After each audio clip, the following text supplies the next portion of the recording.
We welcome our guest of honor, Shri Jhabbar Singh Kharra ji, Minister of State for Urban Development and Self-Governance. Welcome, sir.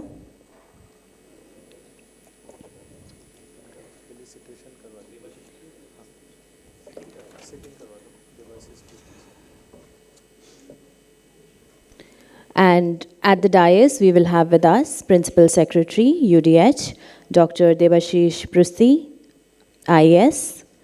We will also have Secretary, JDA, Shri Nishan Jain, IAS, Commissioner, UIT, Bhilwara, Shri Lalit Goyal, IAS, Deputy Commissioner, JDA, Shri Ramji Bhai Kalbi, RAS, President, Todar, Shri Ashok Agarwal, Executive President, CREDAI, Shri Anil Gupta.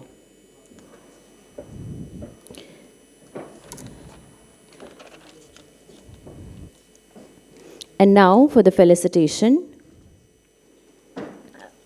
I would like to request Principal Secretary, UDH, Dr. Debashish Prusthi ji, to please felicitate our Honorable Minister, Shri Jhabbar Singh Kharra ji. Kindly welcome our guest of honor. I request Shri Nishan Jain to welcome Principal Secretary UDH, Dr. Debashish Prusthi ji.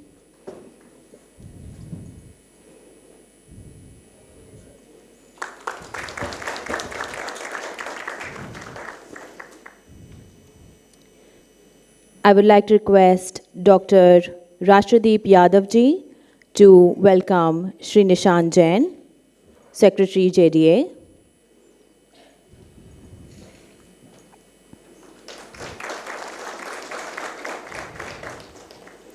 I request Shri Mrinal Kumar to kindly welcome Commissioner Shri Lalit Goyal ji. Shri Lalit Goyal ji, Commissioner UIT Bhilwara. I would like to request Shri R.K. Sharma ji, Advisor JDA, to kindly welcome Shri Ashok Agarwal, President Todar.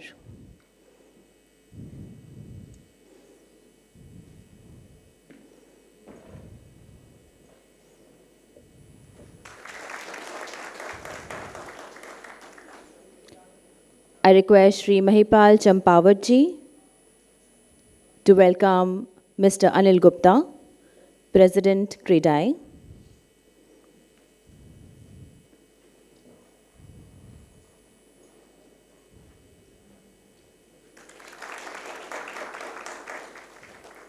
And we'd like to request Shri Puneet Kumar Jain to kindly welcome Shri Ramji Bhai Kalbi, Deputy Commissioner Jodha.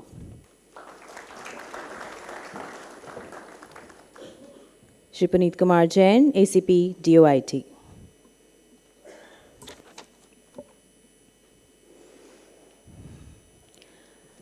Urban governance plays a critical role in shaping how cities function, grow, and serve their citizens. As urban population expands, city administrations are required to manage increasingly complex challenges, ranging from infrastructure and mobility, housing, sanitation, public safety, and sustainability. Effective urban governance ensures that policies are inclusive and the services are efficient. Today, we will be discussing from this stage the reimagining of urban governance through IT interventions. And to start this session, I would like to first invite on stage, onto the podium for the inaugural speech, our Principal Secretary, Dr. Debashish Prusthi. Please welcome.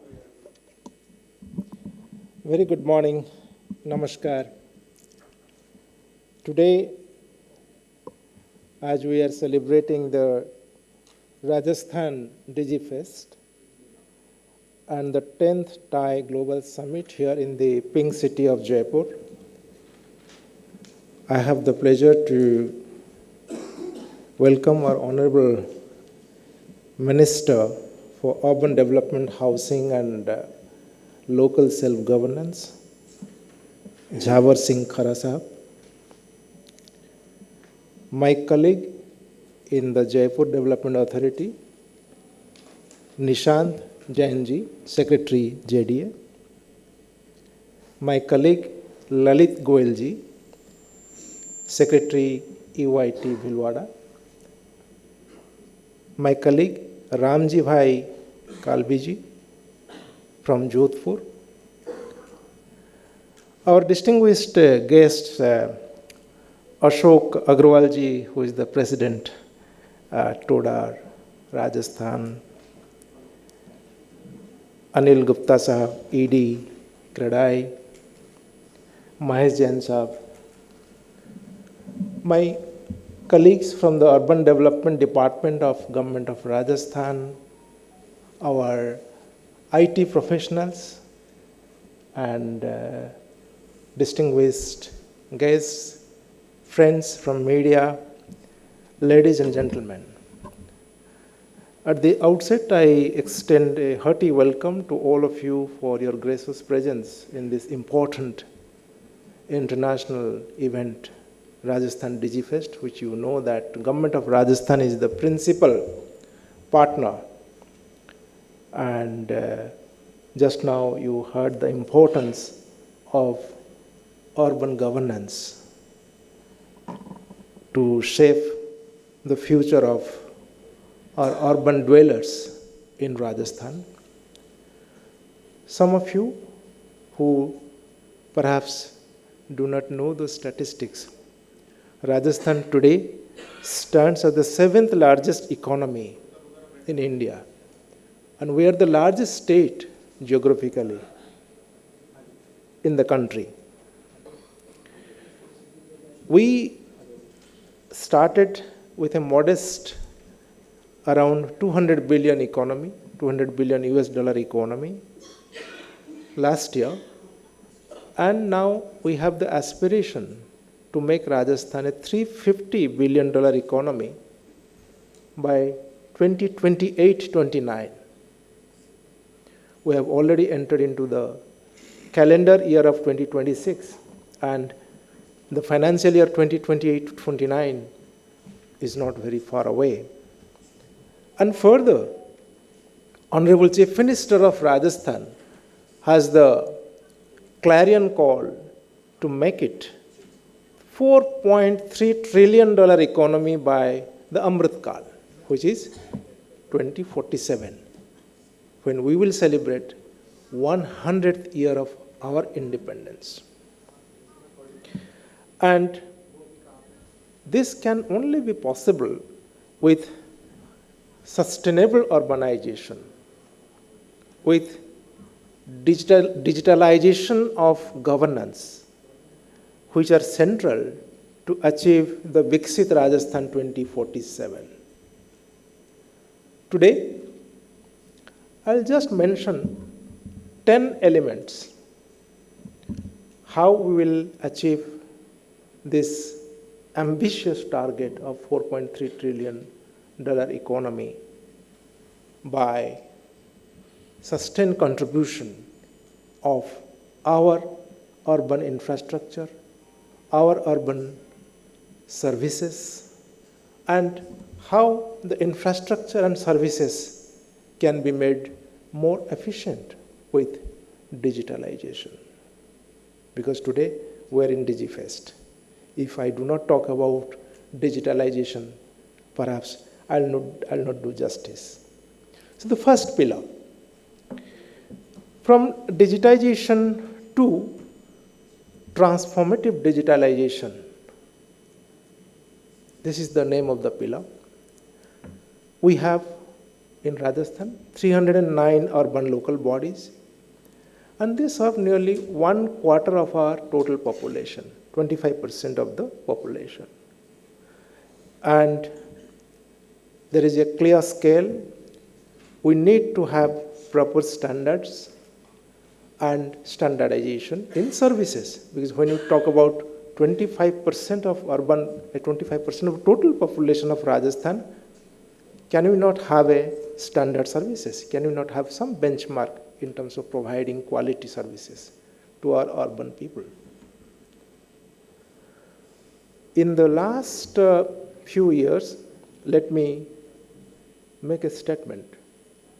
100% online delivery of core municipal services has been done.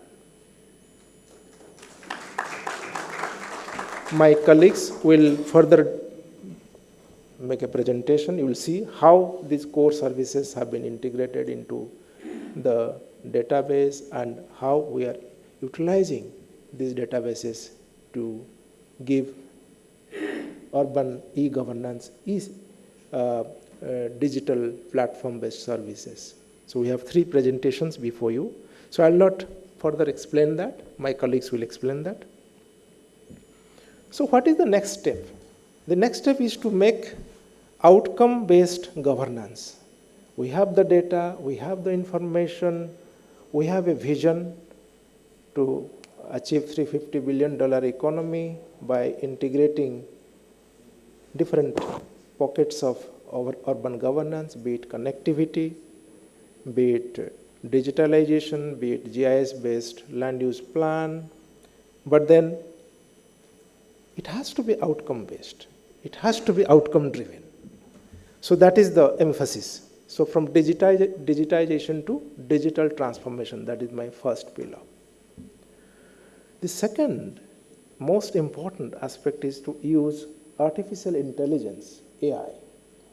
Some of you must have come across the startup ecosystem in the DigiFest. Today we have a regional AI summit which is being held in JECC. Parallelly, our Honorable Chief Minister is there already, and Honorable Minister of IT and Electronics, Ashwini Vaishnav Sahab, I think he is also addressing. So that shows the importance of integrating AI, artificial intelligence, into our governance core system.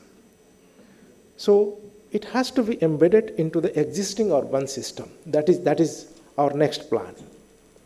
And it cannot be deployed in isolation, that, okay, you have some AI tool, AI system, and let it be packed in one room. No, that's not a good idea. It has to be integrated. It has to be embedded into the core governance system. So the opportunity is to layer the AI over the existing IT system, converting data streams into decision-making intelligence.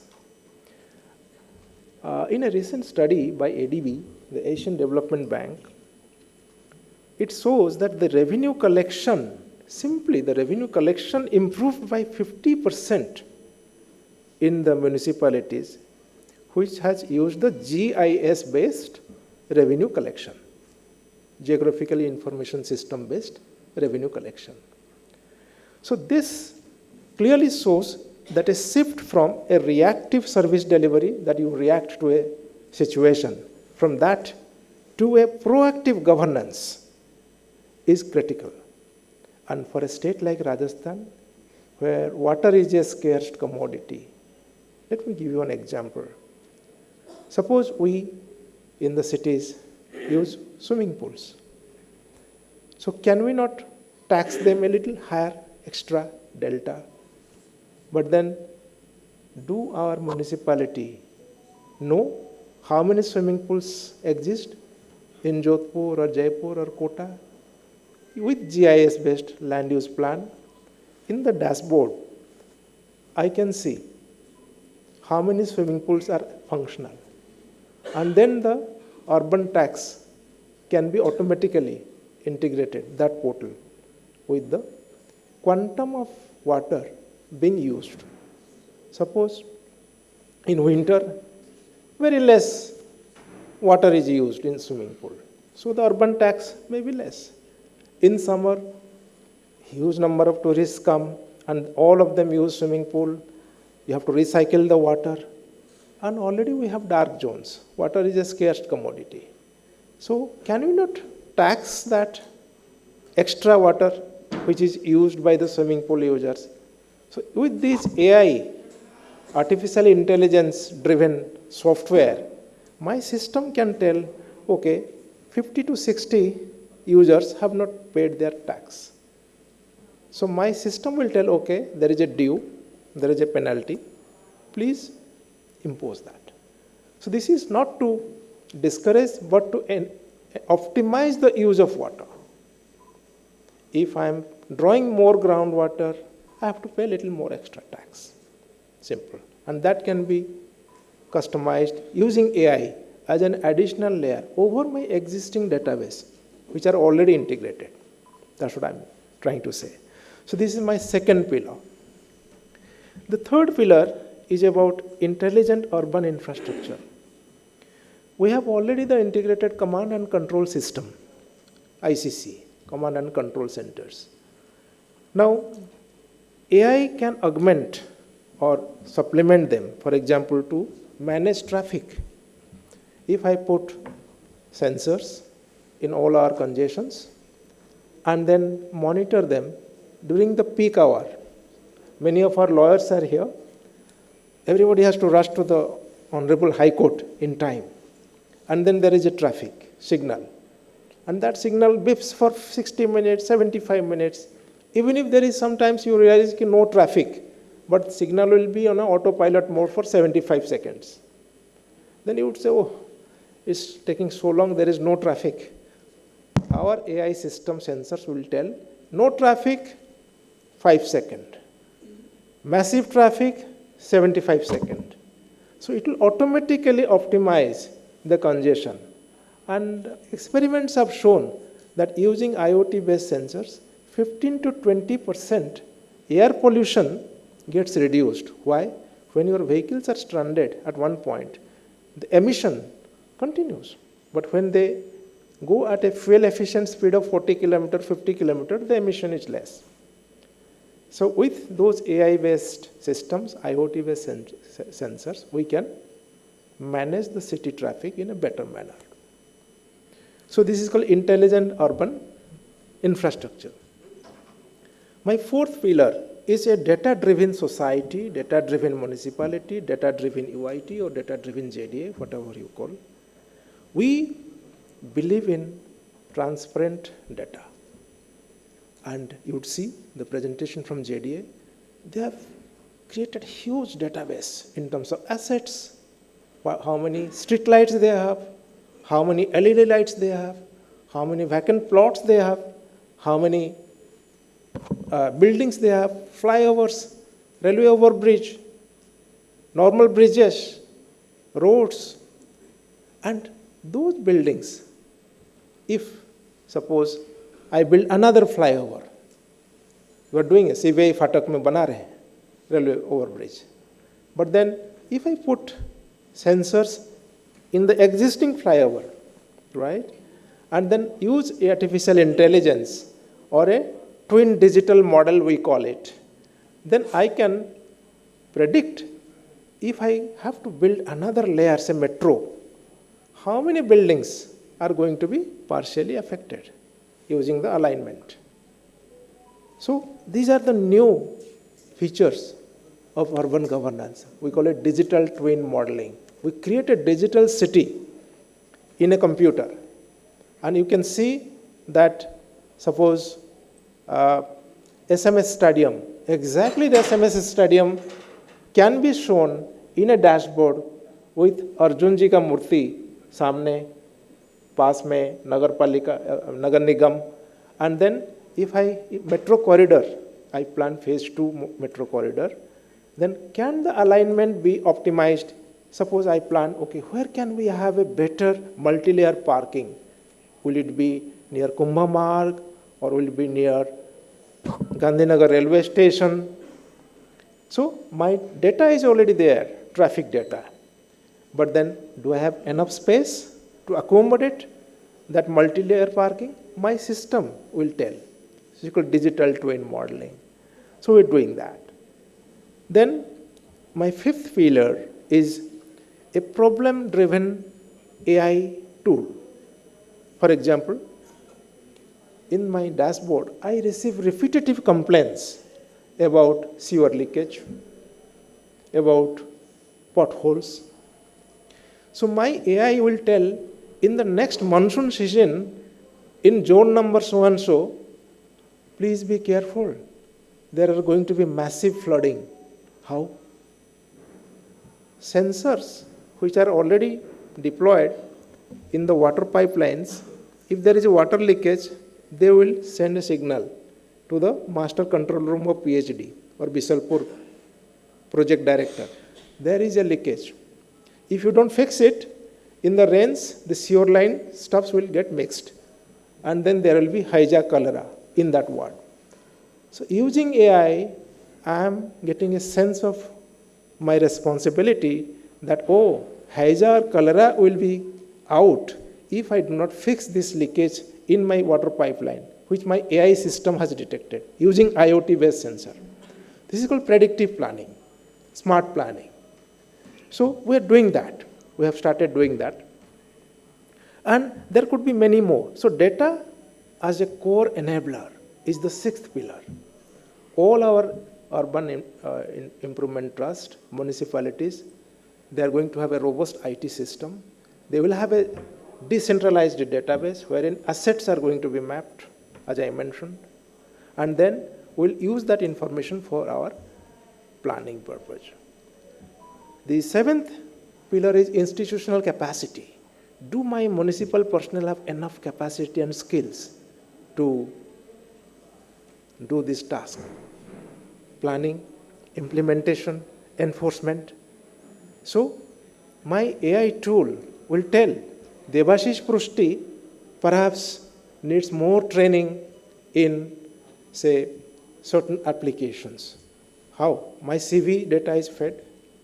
There is a requirement for new skill sets, for example, AI. So the computer will tell 50 personnel from Mount Abu municipality are to be trained in AI applications, generative AI. So I can prepare my training calendar, and Lalit from Bhilwara can say, no, they need more training in database management, DBMS. So this is called institutional capacity.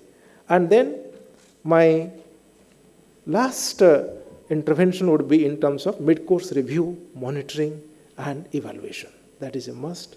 Very recently, with the approval of Honorable Minister, we have prepared an action plan. All the municipal towns and all the urban local bodies and towns of Rajasthan will be on GIS-based master plan in next 3 years, 100%. So for that, now we have already done 62 towns, which are big towns. We call them Tier 1 towns. And Tier 2 we are doing. We'll complete the Tier 2 GIS-based planning in this year, 26-27. Remaining 114 towns will be on GIS platform, the master plan, by December 2028. That is the commitment we have given to Honorable Chief Minister. And the GIS-based plan, once they are prepared, will use artificial intelligence for intelligent traffic management, for intelligent planning, for intelligent infrastructure. And this is the way we can make our municipalities more efficient, more responsive, more transparent, and more accountable to the people of Rajasthan. Thank you, ladies and gentlemen, for your attention. आज हमारे मध्य उपस्थित हमारे guest of honour माननीय मंत्री राजस्थान सरकार, जो कि शहरी विकास एवं स्वशासन राज्य मंत्री हैं, और शहरी अधोसंरचना, नगर निकायों के सुदृढ़ीकरण और नागरिक केंद्रित प्रशासन के अपने प्रमुख दायित्वों के लिए जाने जाते हैं। उनके नेतृत्व में प्रदेश में पारदर्शी, तकनीक आधारित और प्रभावी शहरी शासन को निरंतर गति मिल रही है। आज उन्हें सुनने का हमें अवसर मिला है और उनके विचार जानने का समय आ चुका है। आइए स्वागत करते हैं minister of state for urban development and self governance, government of Rajasthan, Shri Jhabar Singh Kharra ji का। आज के इस डीजी फेस्ट में आप सभी को राजस्थान डीजी फेस्ट के इस महत्वपूर्ण सेमिनार में हार्दिक शुभकामनाएं। यह आयोजन केवल तकनीक का उत्सव नहीं है, बल्कि शासन, नवाचार और नागरिकों के जीवन को बेहतर बनाने की साझा यात्रा का मंच है। उपस्थित सभी सज्जनों, देवियों और हमारे प्रमुख शासन सचिव सहित सभी उपस्थित अधिकारीगण, पत्रकार बंधु, जब हम डिजिटल इंडिया और स्मार्ट सिटी की बात करते हैं तो उसका वास्तविक अर्थ तभी निकलता है जब तकनीक आम नागरिक की रोज़मर्रा की समस्याओं को सरल बनाए। शहरी विकास की नींव भूमि पर आधारित होती है। भूमि की पहचान, उसका नियोजन, अनुमोदन और अंततः नागरिक को वैध अधिकार प्रदान करना। लंबे समय तक ये पूरी प्रक्रिया आम नागरिक और बिल्डरों के लिए अत्यंत जटिल, समय साध्य और कार्यालयों पर निर्भर रही। 90 स्वीकृति के बाद म्यूटेशन, लेआउट, अनुमोदन, आपत्तियां, पब्लिक नोटिस, पट्टा और पंजीकरण, हर चरण अलग अलग विभागों में अलग अलग प्रक्रियाओं के माध्यम से संचालित होता था। नागरिकों को बार बार तहसील, जोन कार्यालय, ग्राहक सेवा केंद्र और पंजीयन कार्यालयों के चक्कर लगाने पड़ते थे। फाइलों की स्थिति स्पष्ट नहीं होती थी, आपत्तियां अनौपचारिक रूप से उठाई जाती थी और पारदर्शिता का अभाव नागरिकों के विश्वास को प्रभावित करता था।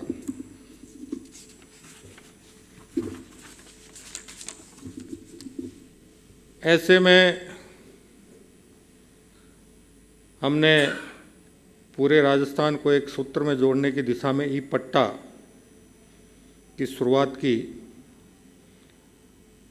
नगरीय विकास विभाग द्वारा ई पट्टा प्रणाली के माध्यम से प्रदेश के सभी शहरी क्षेत्रों को डिजिटल रूप से जोड़ने का ऐतिहासिक कार्य किया जा रहा है, जिससे अब पट्टा प्रक्रिया पारदर्शी, समयबद्ध होगी और रिकॉर्ड स्थायी एवं सुरक्षित रहेंगे। ये व्यवस्था भ्रष्टाचार, देरी और अनिश्चितता को समाप्त करने में सहायक होगी। नगरीय विकास विभाग और स्वायत्त शासन एवं राजस्थान आवासन मंडल की सेवाओं को एक यूनिफाइड अर्बन पोर्टल के अंतर्गत लाया जा रहा है। अब सभी हमारे डेवलपमेंट अथॉरिटी, नगर विकास न्यास, नगर निकाय एवं आवासन से जुड़ी सेवाएं एक ही डिजिटल प्लेटफॉर्म पर उपलब्ध होंगी। हर संपत्ति की डिजिटल पहचान होगी। राजस्थान की प्रत्येक संपत्ति को यूनिक प्रॉपर्टी आईडी के माध्यम से डिजिटल पहचान दी जा रही है। इससे एक ही पोर्टल पर संपूर्ण जानकारी उपलब्ध होगी और भविष्य की स्मार्ट प्लानिंग संभव हो पाएगी। बार बार केवाईसी से मुक्ति, यूआईडीएआई आधारित यूजर रजिस्ट्रेशन से नागरिकों को बार बार केवाईसी कराने से मुक्ति मिलेगी। भ्रष्टाचार रुकेगा और सिस्टम अधिक सुरक्षित होगा। एआई आधारित श्योरिटी सिस्टम के से भवन मानचित्रों की जांच अब कुछ मिनटों में हो, जिससे आम नागरिकों, आर्किटेक्ट्स और डेवलपर्स को बड़ी राहत मिलेगी। सभी सेवाओं की रियल टाइम स्थिति, स्पष्ट जवाबदेही और समयबद्ध निस्तारण अब सुनिश्चित होगा। जल्द ही पूरे राजस्थान में 90 एप्लीकेशंस के लिए ई साइन व्यवस्था लागू की जा रही है, जिससे प्रक्रिया पेपरलेस, सुरक्षित और तेज बनेगी। भीलवाड़ा में 1.70 लाख से अधिक पुरानी फाइलों का डिजिटाइजेशन किया जा रहा है। अब फाइलें सेकंडों में उपलब्ध हैं और निर्णय डेटा व एआई आधारित हो रहे हैं।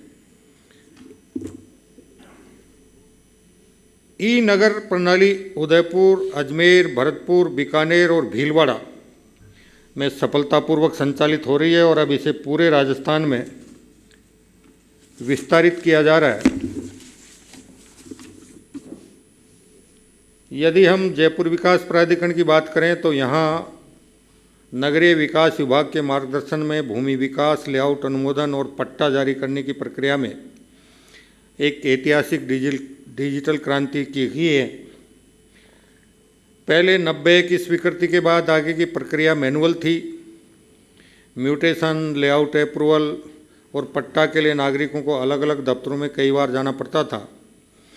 फाइलें, ड्राइंग, शपथ पत्र और हस्ताक्षर सब कुछ भौतिक रूप से होता था। डुप्लीकेशन, देरी और मानवीय त्रुटियों की संभावना बनी रहती थी। लेकिन आज इस सरकार के कार्यकाल में जयपुर विकास प्राधिकरण में 90 से लेकर पट्टा जारी होने तक पूरी प्रक्रिया एंड टू एंड डिजिटल की जा रही है और लगभग पूर्ण हो चुकी है। GIS आधारित लेआउट प्लान एवं प्रॉपर्टी मैपिंग लागू की गई है। सेव फाइल अपलोड के माध्यम से स्वतः प्रॉपर्टी ID का surgeon, scheme and master plan का सुपर इम्पोजिशन, आधार आधारित eKYC से फेसलेस एप्लीकेशन सिस्टम, साइन व्यवस्था जिसमें आवेदक, गवाह और अधिकारी देश में कहीं से भी डिजिटल हस्ताक्षर कर सकते हैं। QR कोड आधारित पट्टा वेरिफिकेशन जिससे पट्टे की प्रामाणिकता तुरंत जांची जा सकती है। आज स्थिति यह है कि जयपुर में पट्टा प्राप्त करने के लिए नागरिकों को JDA के दफ्तर जाने की आवश्यकता नहीं है। यह व्यवस्था पारदर्शी है, समयबद्ध है, पूरी तरह से पेपरलेस है और सिस्टम आधारित जवाबदेही सुनिश्चित करती है। ऑटो म्यूटेशन की दिशा में अगला बड़ा कदम अब नगरीय विकास विभाग द्वारा ये भी सुनिश्चित किया जा रहा है कि लीज डीड जारी होते ही ऑटो म्यूटेशन स्वतः हो जाए, जिससे नागरिकों को अलग से म्यूटेशन के लिए आवेदन न करना पड़े। ये भूमि प्रबंधन को स्मार्ट, इंटीग्रेटेड और सिटीजन फ्रेंडली बनाता है।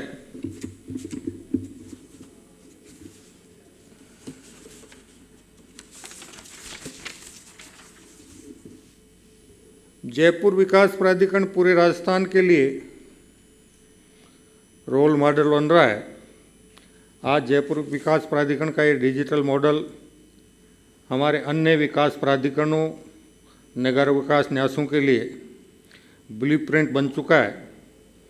यूनिफाइड अर्बन पोर्टल और यूनिक प्रॉपर्टी ID फ्रेमवर्क को साथ मिलकर पूरे राजस्थान में लागू किए जाने की दिशा में अग्रसर हैं। ये दिखाता है कि राजस्थान अब केवल योजनाएं बनाने वाला राज्य नहीं बल्कि अब उन्हें तकनीकी के माध्यम से ज़मीन पर उतारने वाला राज्य है। Rising Rajasthan global investment summit के अंतर्गत विभाग द्वारा किए जा रहे कार्यों की संक्षिप्त जानकारी मैं आपके समक्ष प्रस्तुत करना चाहूँगा। हमने सभी MOUs की निरंतर मॉनिटरिंग विभाग द्वारा की जा रही है ताकि निवेशक को समयबद्ध सुविधा और स्पष्ट मार्गदर्शन मिल सके।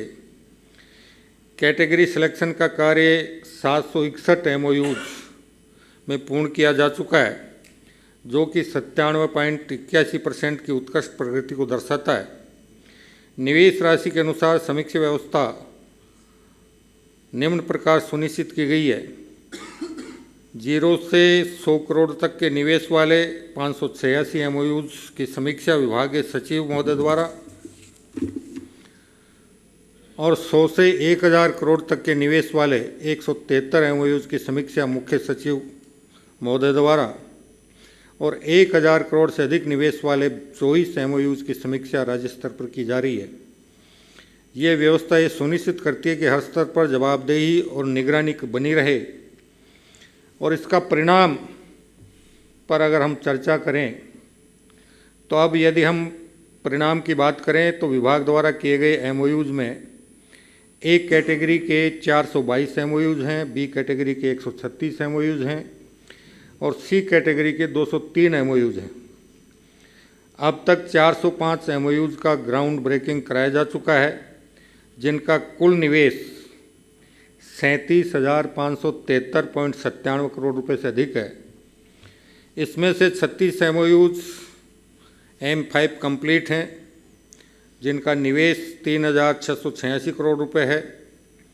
369 MOUs M5 पेंडिंग हैं, जिनका निवेश 33,387.97 करोड़ रुपए है।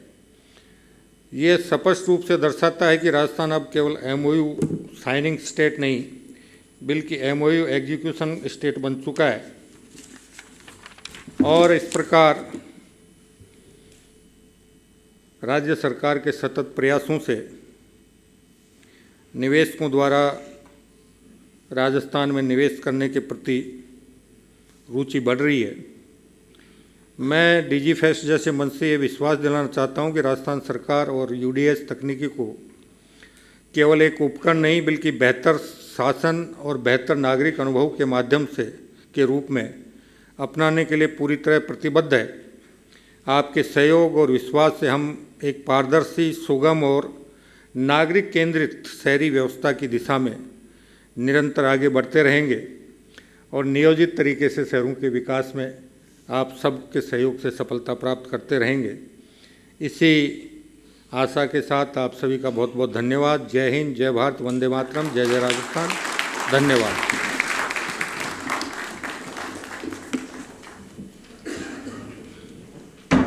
माननीय मंत्री महोदय का हार्दिक धन्यवाद। जैसे कि मंत्री महोदय ने हमारे साथ साझा किया, उन्होंने बहुत सी जानकारी हमें प्रदान की, MOUs का ब्रेकअप तक हमें बताया। 405 से ज़्यादा MOUs जो हम साइन कर चुके हैं, 37,000 करोड़ से ज़्यादा का निवेश जो होने वाला है। और जो कुछ हमने सुना उसके साथ साथ एक ख़ास वाक्य जो उन्होंने कहा, वो मेरे आई एम श्योर हम सभी के मन में उसने एक इम्पैक्ट किया होगा कि अब राजस्थान केवल प्लानिंग करने वाला राज्य नहीं है, इम्प्लीमेंट करने वाला राज्य है, एग्जीक्यूट करने वाला राज्य है। धन्यवाद सर। एंड इसी तरह की बहुत सी इन्फॉर्मेशन जैसे principal secretary sir doctor Debashish sir ने भी हमारे साथ शेयर की और 2028 और 29 के मिशन के बारे में हमें बताया, जो कि वाकई बहुत इंस्पायरिंग है सर। एंड 100% डिजिटल अडेप्टेशन की और उन्होंने अपने प्लान्स हमारे साथ शेयर किए और इसी सब को हम री इमेजिनिंग ऑफ गवर्नेंस कहते हैं। और इस टॉपिक को और एलैबोरेट करने के लिए, to explore further, I would now like to invite our secretary JDA Shri Nishant Jain. आदरणीय माननीय मंत्री महोदय एवं अध्यक्ष JDA और आज के इस कार्यक्रम के मुख्य अतिथि माननीय मंत्री महोदय का बहुत बहुत स्वागत। आज डायस पर हमारे मध्य आदरणीय प्रमुख सचिव महोदय उपस्थित हैं। हमारे साथ UIT भीलवाड़ा के सेक्रेटरी ललित गोयल जी उपस्थित हैं। हमारे साथ इंडस्ट्री के हमारे रिप्रेजेंटेटिव टोडार के अध्यक्ष अशोक अग्रवाल जी और क्रेडाई के एग्जीक्यूटिव प्रेसिडेंट अनिल गुप्ता जी उपस्थित हैं।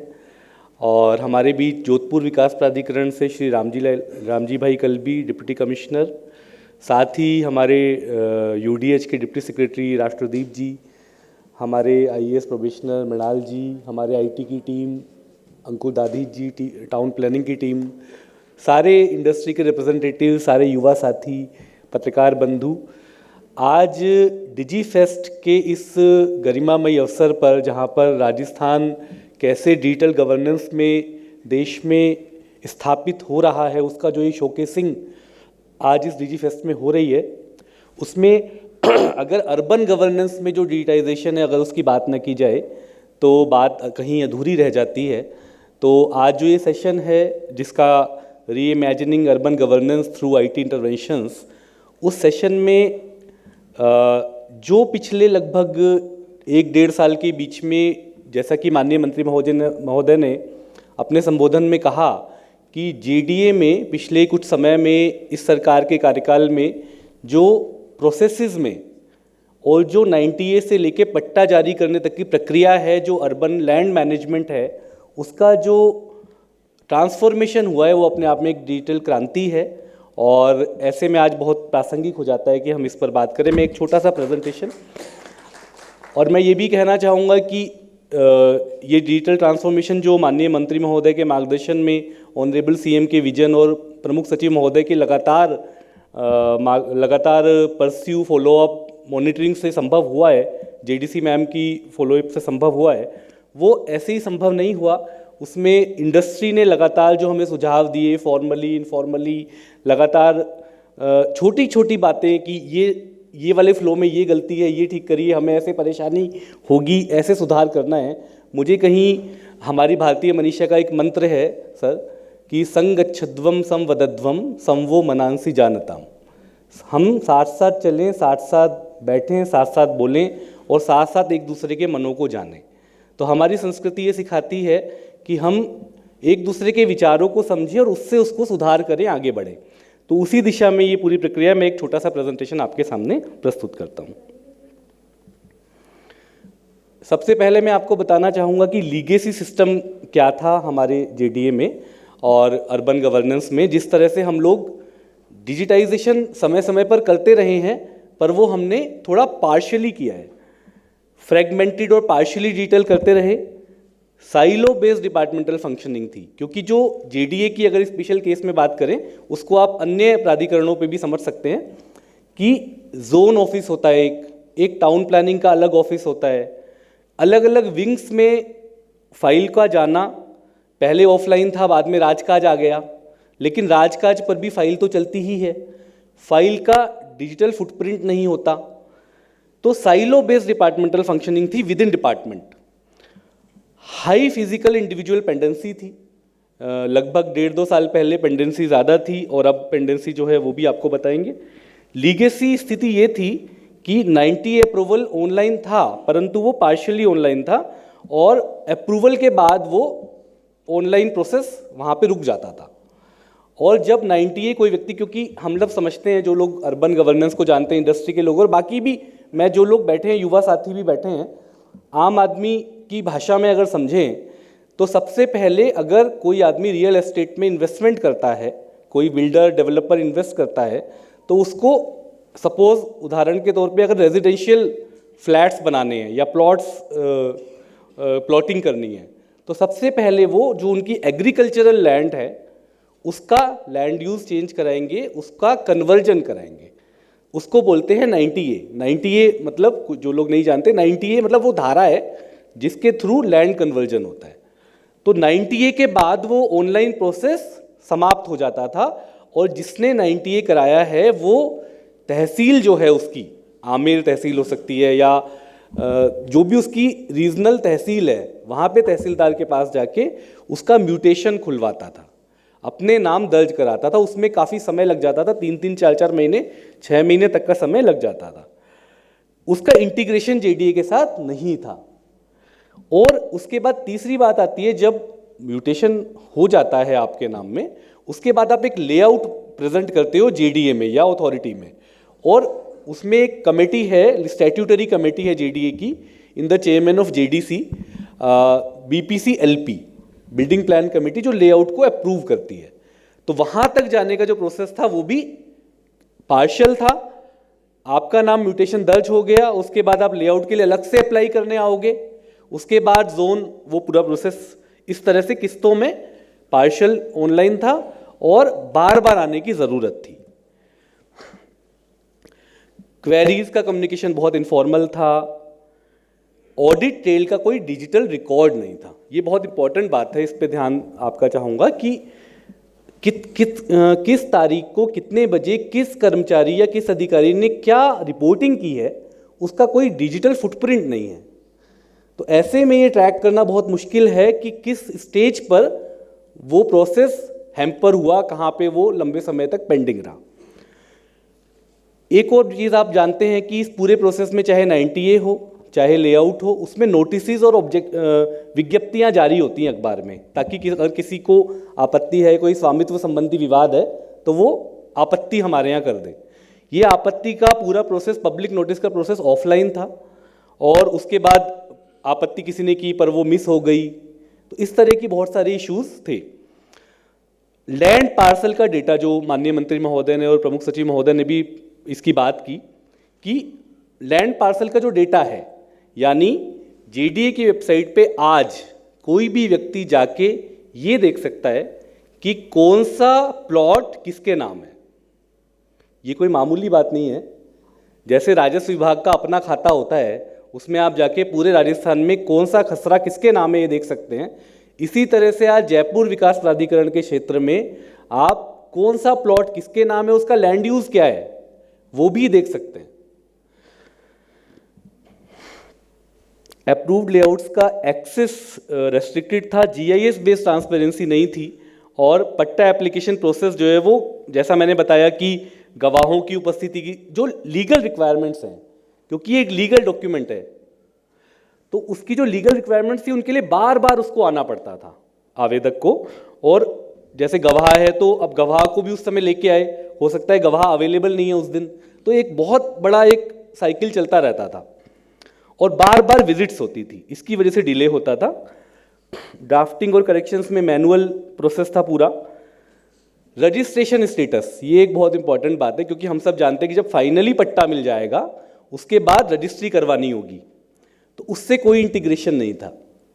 तो ऐसे भी कई बार शिकायतें आती थी, कि अभी भी आती हैं पहले की, कि फर्जी रजिस्ट्री हो गई, उनको पट्टा ही फर्जी था, वो जो इशू दिखा रहे हैं वो उसके बेस पे उन्होंने रजिस्ट्री करा ली, तो इंटीग्रेशन नहीं था। इसी तरह से बैंकिंग और मॉर्टगेज सिस्टम से भी इंटीग्रेशन नहीं था,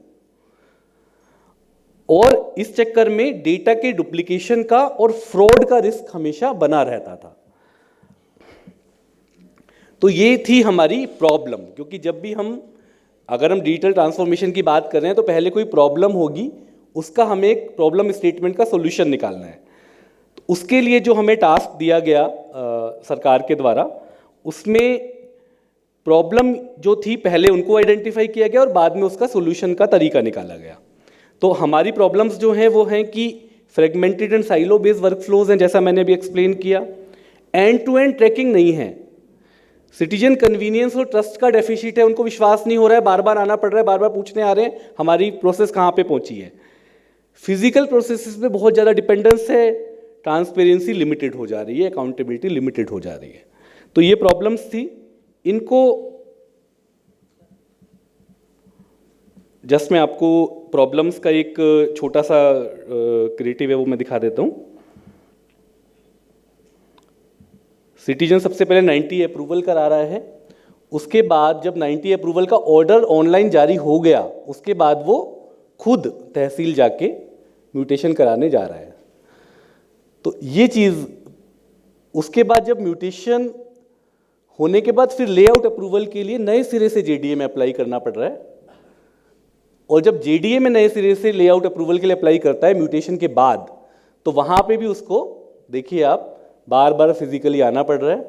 बीपीसी एलपी में जाता है, वहाँ पे भी वो, चूंकि जो जोन से फाइल जाती है बीपीसी एलपी में वो राजकाज के थ्रू जाती है, तो वो एक तरह से पोर्टल पे ना होके वो राजकाज पे लग जाती है, तो उसको पता नहीं चल पाता है एप्लीकेंट को कि मेरी फाइल कहाँ पर है। उसके बाद बीपीसी एलपी से अगर अप्रूवल हो जाता है तो फिर वापस जोन में आती है फाइल, और जोन उसको जो क्लोज मीडिया और रिकॉर्ड रूम में करके और सीपीआरएमएस पे उसका इंदराज करके साइट प्लान अपलोड करता था। ये पूरा प्रोसेस था पहले, बिफोर दिस डिजिटल ट्रांसफॉर्मेशन, और उसके बाद लेआउट अप्रूवल जारी होता था। और अब क्या किया, वो क्या ये हुआ ट्रांसफॉर्मेशन, वो मैं आपको बताना चाहूँगा। सबसे पहले 90 और लेआउट अप्रूवल का ऑटोमेशन किस तरह किया गया। एप्लीकेंट सबसे पहले 90A पोर्टल, जो यूडीएच का पोर्टल है, गवर्नमेंट का पोर्टल है, उस पर अप्लाई करता है। आज वो अपनी जो एप्लीकेशन है उसके डॉक्यूमेंट्स, ड्यूज और डिटेल्स के साथ उसको सबमिट करता है। जब 90A का ऑर्डर जारी हो जाता है, उसके बाद जब आपने पहले वाले उसमें देखा वीडियो में कि कैसे वो तहसील तक खुद जा रहा है, जबकि यहाँ पे क्या हो रहा है, यहाँ पे जैसे ही 90A का ऑर्डर जारी हुआ वैसे ही ई धरती नाम का एक पोर्टल है रेवेन्यू डिपार्टमेंट का, उससे जेडीए अब इंटीग्रेट हो चुका है और ई धरती पोर्टल पे तुरंत ऑटो म्यूटेशन हो जाता है। तो this is the change, first big change जो हम लेकर के आए हैं। उसके बाद एक और चीज़ आपने पिछले ग्राफिक में देखी थी कि लेआउट का एप्लीकेशन उसको दोबारा लगाना पड़ता था, लेकिन यहाँ पे क्योंकि कोई भी व्यक्ति अगर 90A करा रहा है तो नेचुरल सी बात है कि उसको वहाँ पे अगर प्लॉट्स लाने हैं, रेजिडेंशियल, कमर्शियल, इंडस्ट्रियल, इंस्टीट्यूशनल, तो उसको लेआउट अप्रूव तो कराना ही है। तो उसके लिए अलग से अप्लाई करने की आवश्यकता को ख़त्म करके ऑटो लेआउट एप्लीकेशन का में पुश हो जाता है अपने आप ही। और जब लेआउट अप्रूव हो जाता है उसके बाद लैंड बैंक जो है, जेडीए की वेबसाइट पे मैंने आपको भी बताया था कि आप लैंड बैंक में जाके किसी भी प्लॉट का स्टेटस देख सकते हैं, तो वो लैंड बैंक में सैचुरेशन हो जाता है और जो स्कीम अप्रूव हुई है वो वहाँ पे दर्ज हो जाती है।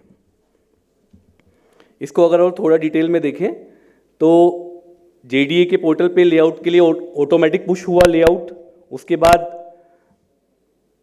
बीपीसीएलपी की मीटिंग हुई, उसके बाद जोन बीपीसीएलपी में अप्रूव हो गया और जोन में जाके जोन ने भी उसको अप्रूव कर दिया। और फाइनली जो ये आप देख रहे हैं अर्बन जीआईएस पोर्टल, जेडीए के वेबसाइट पे जब हम जयपुर मास्टर प्लान में जाएंगे तो उस पर क्लिक करते ही अर्बन जीआईएस पोर्टल खुल जाता है। इस पे जो स्कीम अप्रूव हुई है ये यहाँ पे दर्ज हो गई है। और उसके बाद CPRMS जो है, प्रॉपर्टी मैनेजमेंट सिस्टम जो है हमारा, उस पर दर्ज हो जाता है और उसके बाद लेआउट अप्रूव हो जाता है। तो this is the whole process.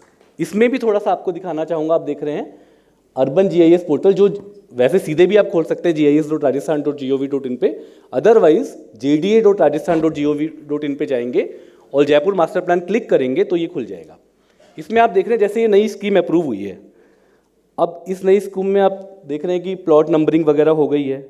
अगर हम इस पर क्लिक करते हैं, कर्सर को लेके जाते हैं इसके पास, तो डेवलपर का टाइप भी आ रहा है, डेवलपर का नाम आ रहा है, जोन आ रहा है, स्कीम का नाम आ रहा है और प्लॉट नंबर, जिस प्लॉट पे आप कर्सर ले जा रहे हैं उसका प्लॉट नंबर और उस प्लॉट के मालिक का नाम। ये इतनी बड़ी चीज़ है, मतलब है तो सामान्य सी चीज़ पर ये अभी तक उपलब्ध नहीं थी। तो इस तरह से पूरा एक ट्रांसफॉर्मेशन हुआ, पूरा ट्रांसपेरेंसी सिस्टम में आई। इस और क्या क्या चेंजेस हुए वो मैं थोड़ा सा आपको बताना चाहूँगा कि क्वेरी मैनेजमेंट जो है वो पोर्टल बेस्ड है, नोटिसेस जो है पब्लिक नोटिसेस, ऑब्जेक्शंस वो ऑनलाइन है, टाइम स्टैम्प्ड रिस्पॉन्सेज हैं, कितने बजे, यानी कई बार हम लोग रात को भी फाइल निकाल रहे होते हैं सर, तो वो भी टाइम स्टैम्प आ जाता है कि रात को 11 बजे आपने डीसी ने उसको अप्रूव किया।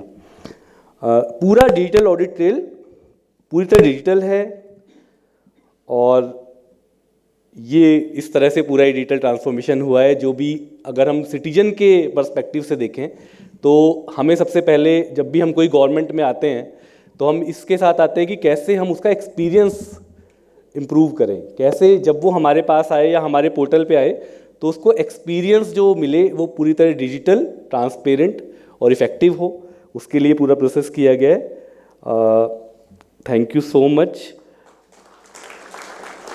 एक छोटा सा वीडियो 2 मिनट का आपको दिखाना चाहूँगा। इस पूरे प्रोसेस के ऊपर हमने एक छोटा सा वीडियो तैयार किया है। फाइनली इस पूरे प्रोसेस के बाद आप देख सकते हैं कि जेडीए ऑनलाइन पोर्टल पे अप्लाई किया उसने, उसको सारे नोटिफिकेशंस ऑनलाइन मिल रहे हैं और डिमांड जनरेशन और डिपोजिशन भी ऑनलाइन है। इसके अंदर एक चीज़ और बताना चाहूँगा कि पहले ई ग्राफ जो है सिस्टम हमारा, उससे भी इंटीग्रेशन नहीं था, तो डिपोजिशन वो चालान के थ्रू या बैंक अकाउंट के थ्रू भी लोग किया करते थे। ड्राफ्ट पट्टा जनरेशन होता है।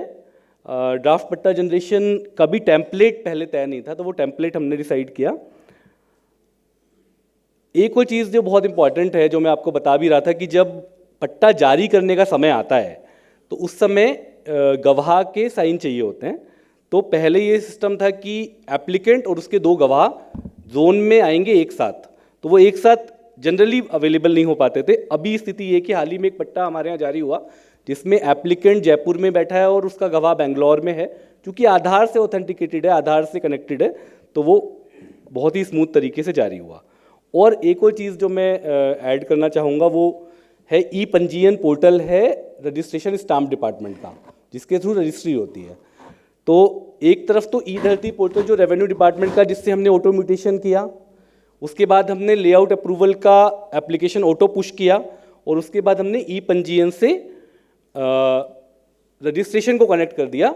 अब जब हमारे यहाँ कोई भी पट्टा जारी होता है तो जब वो व्यक्ति 2 दिन बाद, 3 दिन बाद, 1 महीने बाद रजिस्ट्रार के यहाँ जाता है तो वहाँ पे रजिस्ट्रार देख सकता है कि जेडीए से पट्टा ओरिजिनली जारी हुआ है या नहीं हुआ है।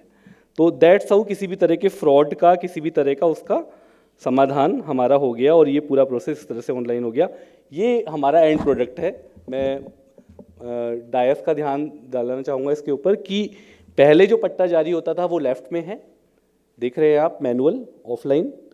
उसके बाद अब आप देखिए कितना सुंदर इसका लेआउट भी है और किस तरह से डिजिटल सिग्नेचर एप्लीकेंट का और गवाह का, प्राधिकृत अधिकारी का, डीसी का, सभी उस पर है। और ये न केवल दिख इतना ऑथेंटिक रहा है बल्कि ये एक्चुअली 100% ऑथेंटिक है। और इससे बैंक्स और आगे जो सिटीज़न है उसको आगे हर चीज़ में आगे फर्दर सेल करने में, या इसमें आप एक चीज़ और देख पाएंगे कि हिस्ट्री ऑफ डॉक्यूमेंट भी है इसके अंदर, 3rd नंबर पे राइट में बॉटम में, कि पहले ये पट्टा किस किस के पास रहा है वो भी आपको पट्टे के पीछे हम प्रिंट करके दे रहे हैं। तो इस तरह से ये पूरा प्रोसेस हमारा कंप्लीट हो गया और ये हम एक डिजिटल ट्रांसफॉर्मेशन इस सरकार के विज़न के माध्यम से संभव हुआ। और आज डीडी फेस्ट के अवसर पर इसको प्रिंसिपल सेक्रेटरी सर ने इसको समय दिया और इसको प्रेजेंट कराया, इसके लिए बहुत बहुत धन्यवाद। आप सभी का बहुत बहुत धन्यवाद। Thank you so much.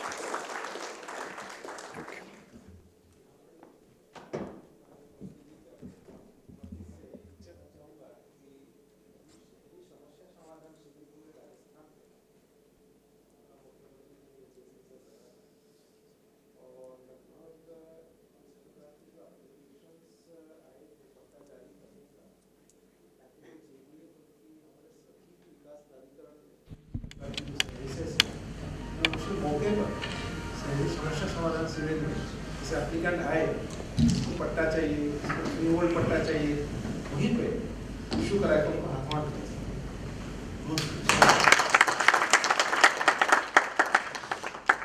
I think even while Mr. Jain was delivering the whole presentation, one could feel the excitement in his voice, and anyone who has been into public administration would understand what are going to be the Far-reaching impact and how it is going to reach every single household of the state. Congratulations. Put your hands together for that. I would now like to invite Shri Lalit Goyal, Commissioner UIT Bhilwara, for the next. A very good afternoon to each and everyone.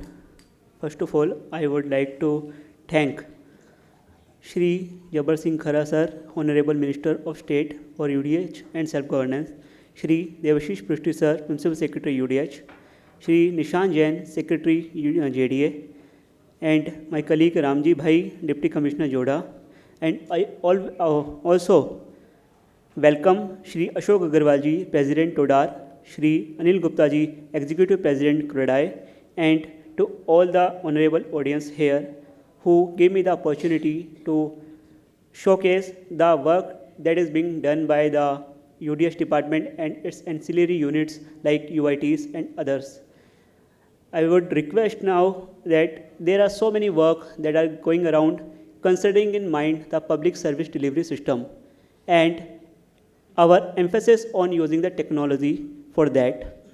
And it is of great importance and thankful I am that government is giving us such opportunity that we are doing this work, giving एक हमें मौका देना कि आप ऐसे काम करिए, ये अपने आप में एक बड़ी बात है।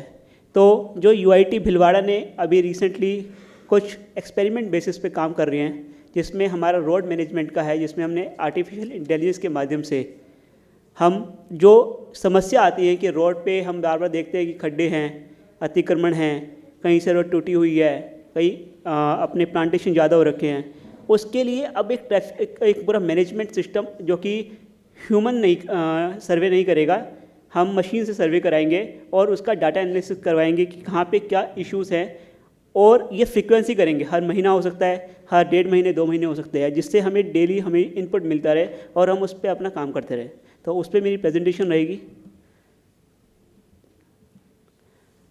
सबसे पहले हमारा है कि हमने why AI for road survey, इसमें सबसे बेसिक चीज़ है कि द प्रॉब्लम है faced in road surveys, road inspection are usually done manually, जो कि बहुत टाइम कंज्यूमिंग होता है और सब्जेक्टिव होता है। एक इंजीनियर मेरा फील्ड पे जाएगा, वो देखेगा यहाँ पे खड्डा हो रहा है, अतिक्रमण हो रहा है, अब इंजीनियर का डेली वर्क जो है वो बार बार अगर एक ही काम करेगा तो वो डल हो जाता है, एक टाइम तक 10 साल 20 साल वो कर रहा है। तो बहुत ऐसी चीज़ें होती है जो वहाँ की नॉर्मल ट्रेडिशन में चली आ रही है।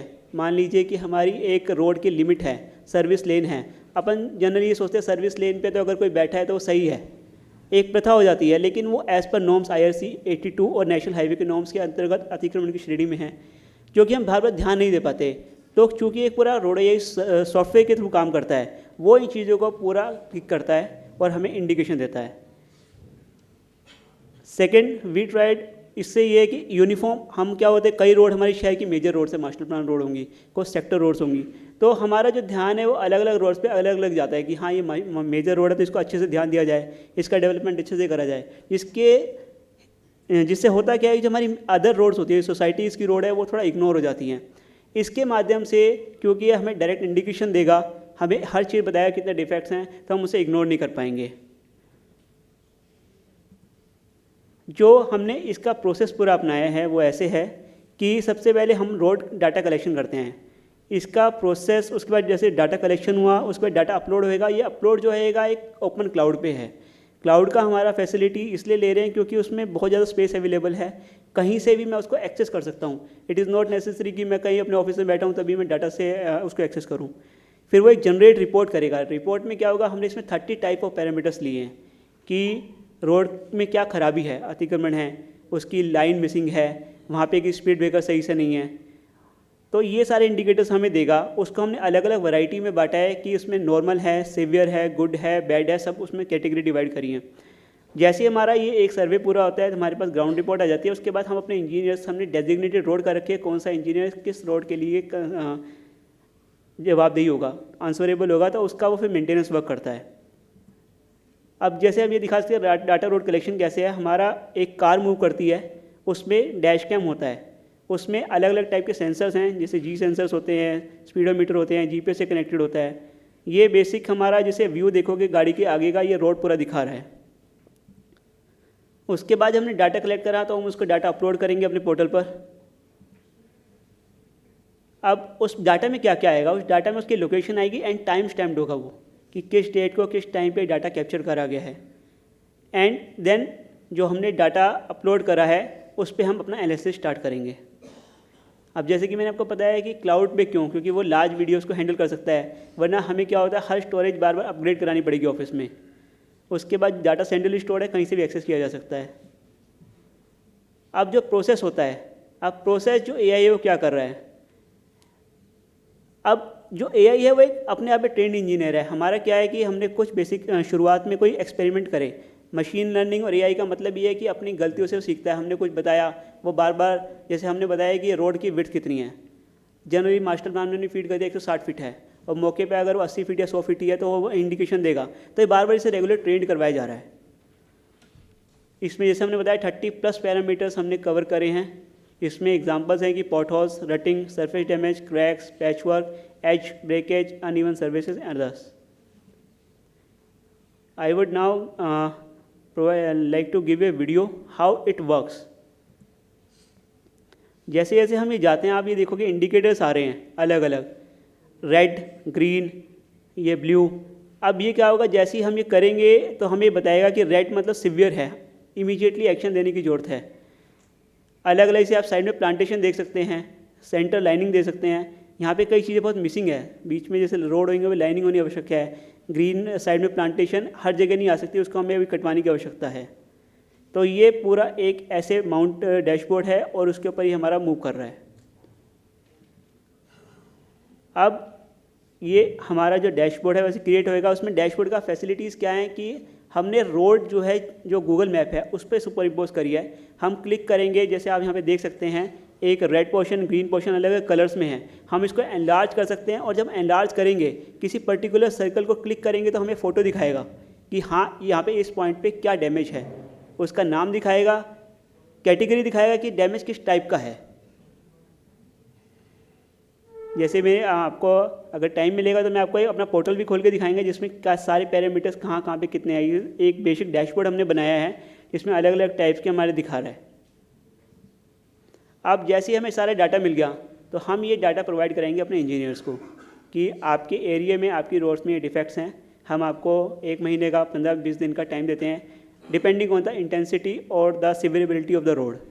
तो वो अपना मेंटेनेंस वर्क स्टार्ट करेंगे एंड देन हमारे पास जब उन्होंने काम कर दिया फिर हम दोबारा एक अपनी जो कार है उसमें डैशबोर्ड लगा के पूरे राउंड लगवाएंगे। अब वो पुराना जो डाटा है उस पर्टिकुलर पॉइंट पे क्या डिफेक्ट्स है उससे कंपेयर करेगा। यहाँ पे एक चीज़ इंपॉर्टेंट है कि ये पुराने वाले डाटा से तो कंपेयर करेगा ही, अगर इन द मीन वाइल कोई और डिफेक्ट आए तो उसको भी कैप्चर करेगा। तो ऐसा नहीं है कि नए वाले डिफेक्ट्स को कैप्चर नहीं करेगा, तो पुराना और नया दोनों इसमें आ जाएंगे और जो भी रिमूव्ड हो गए हैं वो दिखा देगा। जैसे हम इसमें देख सकते हैं कि बिफोर एंड आफ्टर एनालिसिस 20 नवंबर का है और 31 दिसंबर का है। तो यहाँ पे अब कुछ पॉजिटिव भी आया कुछ नेगेटिव। इससे पहले यहाँ पे खड्डा भर दिया गया था, अब दोबारा इसमें अभी रिसेंटली बारिश हुई है तो उसमें हो गया है क्रिएट। वैसे जैसे लाइनिंग देखेंगे आप, सेंटर लाइनिंग नहीं थी, अब हमने यहाँ पे लाइनिंग करवा दी जो रोड इंफ्रास्ट्रक्चर के पार्ट में आती है। ऐसे अलग अलग जगह पे हमने अलग अलग कैप्चर करा है। इसमें हम एक रिक्वेस्ट करेंगे क्योंकि हमारा एक्सपेरिमेंट मोड है, एक्सपेरिमेंट करेंगे हमें और भी चीज़ लर्न करने को मिलेगी। ये फर्स्ट हैंड है कि हम राजस्थान में आई थिंक फर्स्ट है कि हम ऐसा एक्सपेरिमेंट कर रहे हैं। इससे हमें और भी चीज़ें मिलेंगी कि हमें आगे कैसे ध्यान देना है, कौन सी नई टेक्नोलॉजी अडॉप्ट करनी है, कैसे सर्विस डिलीवरी करनी है, और दूसरा हमें ये आगे किस तरीके से प्रोसीड करना है, डिज़ाइनिंग अपने मास्टर प्लान में भी हेल्प करेगी। वे फॉरवर्ड क्या है कि हम इस मेथड को स्केल कर सकते हैं, बाकी जगहों पर भी अडेप्ट करके रेप्लिकेट कर सकते हैं। Periodic survey can be conducted and all this report can be integrated for environment. जब हम बजट बनाएंगे तो हमें पता लग जाएगा कि मोस्टली रोड कहाँ पे हमारी ज़्यादा ख़राब हो रही हैं, तो वहाँ पे हमें ज़्यादा बजट देना है, कहाँ पे ज़्यादा अपना फुटफॉल है। तो इन चीज़ों का हेल्प करने में बेसिकली हमें बाद में हेल्प करेगा। Thank you sir. With due permission, I would like to showcase the dashboard that we have created.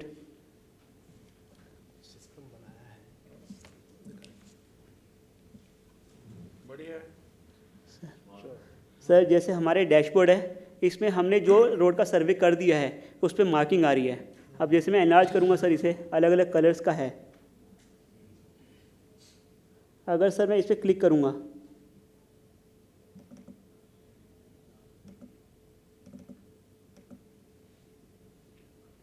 Colour coding बता दीजिए, ग्रीन रेड। सर हाँ, कलर को ग्रीन का मतलब है सर अच्छा है, वो गुड हालत में है।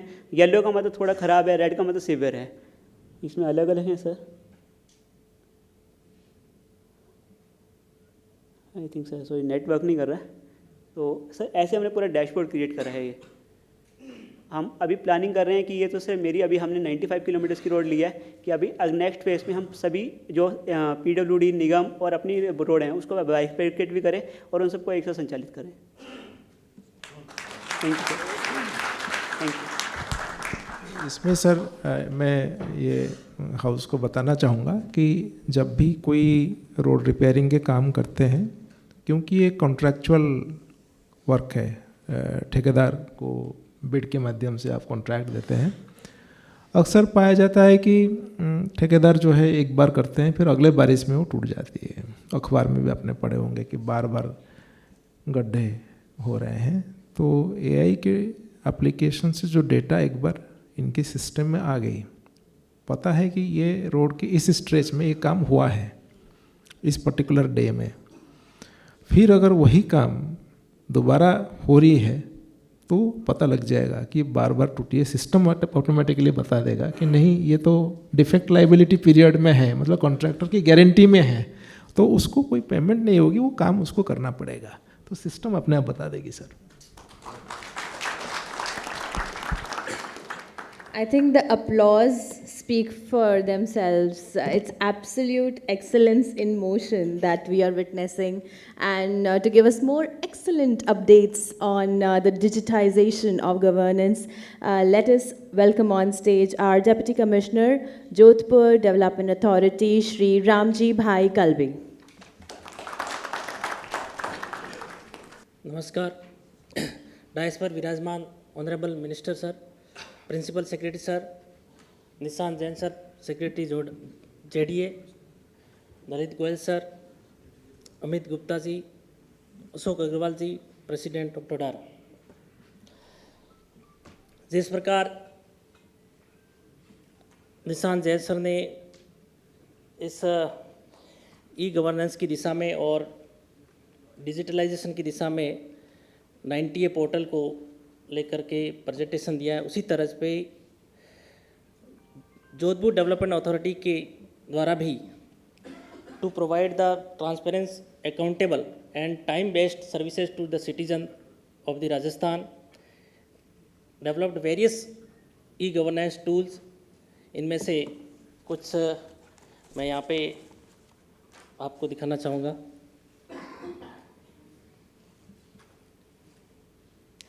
इसमें से एक पोर्टल है ऑनलाइन लीज पोर्टल, दूसरा है registration of JDA schemes and GIS based and master development plan integration, और एक पोर्टल हमने विकसित किया है वो data scanning and digitalisation of the record. Lease based portal एक ऐसी सुविधा देता है जो कि आम नागरिक जिनको बार बार लीज राशि गणना के लिए और उन्हें पता करने के लिए बार बार ऑफिस में आना नहीं पड़े, इसके लिए हमने एक मोबाइल बेस्ड एवं वेब बेस्ड एक एप्लीकेशन डेवलप करी है, ताकि कोई भी नागरिक कहीं पर बैठा उसकी अपने प्लॉट है या कोई भी लैंड है उसकी लीज़ को कैलकुलेट करके अपने आप उसको जमा करवा सकता है, उसे ऑफिस में आने की ज़रूरत नहीं पड़ी। अभी तक इस पोर्टल के माध्यम से हमारे जोड़ा के अंदर 1658 लोगों ने इस लीज का पोर्टल का यूज़ किया, जिसमें 18 करोड़ रुपए का हमने रेवेन्यू प्राप्त किया है। ये स्टेप्स हैं जो कि कोई नागरिक किस प्रकार इस ऑनलाइन पोर्टल को यूज़ कर सकता है।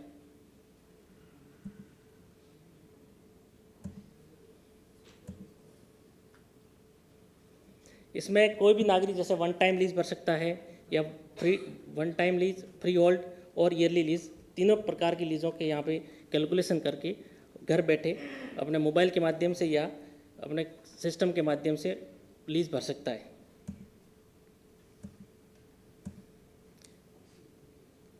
ये पोर्टल है जो कि यूज़र इंटरफेस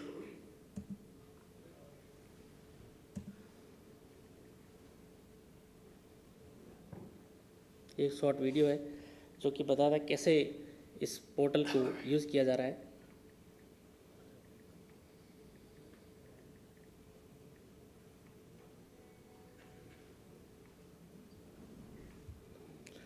यदि किसी व्यक्ति को अपने प्लॉट और इसके बारे में जानकारी नहीं है तो भी यहाँ से हमने ऑप्शन दे रखा है, अपने प्लॉट की जानकारी लेकर के उसका आइडेंटिफिकेशन प्राप्त करके अपनी लीज का पता कर सकता है। यहाँ पे राम जी बताना उचित होगा सर, आपको ध्यान होगा कि राज्य सरकार वित्त विभाग कहते हैं कि जब लीज मनी आप एप्लीकेंट से लेते हैं तो वित्त विभाग का एक आदेश है कि जोड़ा जेडीए सभी वाइट लीज अमाउंट 20% या 40% वित्त विभाग के राजस्व में जमा कराएं, वो ट्रेजरी में होता है। इसमें उनका हमेशा रहता है कि डिले होता है, ड्यूज बन जाते हैं और साल साल भर करोड़ों रुपया परसेंटेज की लाइबिलिटी के रूप में दिखा है। हमने सर क्या किया ऑनलाइन पर ट्रेजरी के ई ग्रास सिस्टम में जैसे ही एप्लीकेंट मान लीजिए कि 1 लाख रुपया उसका ड्यू है, वो जमा कराते हैं 20,000 ऑटोमेटिकली ट्रेजरी में जमाओं के चालान के द्वारा जमा कराने की जरूरत नहीं। ई ट्रेजरी सिस्टम जी सर, लागू किया sir. Thank you sir. Next हमारा एप्लीकेशन है allotment of plot in JDA scheme. ये सर एक हमने जेडीए के द्वारा एक ऐसा पोर्टल विकसित किया है जिसमें जेडीए के द्वारा समय समय पर विभिन्न प्रकार की स्कीमें, चाहे व्यावसायिक स्कीम हो, चाहे इंडस्ट्रियल स्कीम हो, चाहे आवासीय स्कीम हो, उस स्कीम के अंदर जो लॉटरी के माध्यम से प्लॉट का आवंटन से लेकर के उसको पट्टा दिए जाने तक पूरी प्रक्रिया पारदर्शी तरीके से एक ऑनलाइन सिस्टम है, जिसमें विदाउट एनी ह्यूमन इंटरफेस नागरिकों को ये सुविधा प्रदान करता है, जिसमें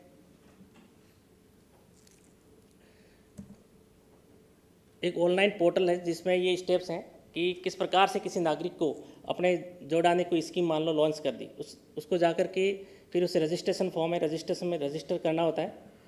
रजिस्ट्रेशन करने के ये स्टेप्स हैं।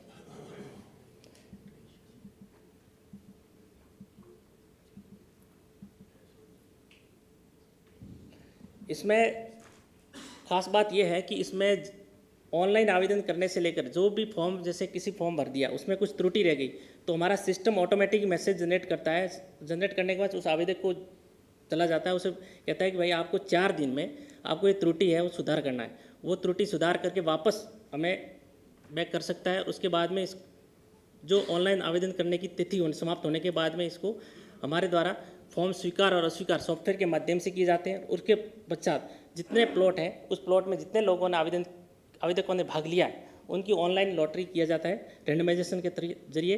इसमें किसी प्रकार की कोई ह्यूमन इंटरफेस नहीं होता है और व्यक्तियों को ट्रांसपेरेंस रूप से इसका लॉटरी के में भाग लेने के लिए ये एक हमें ऑनलाइन सिस्टम सेवा देता है।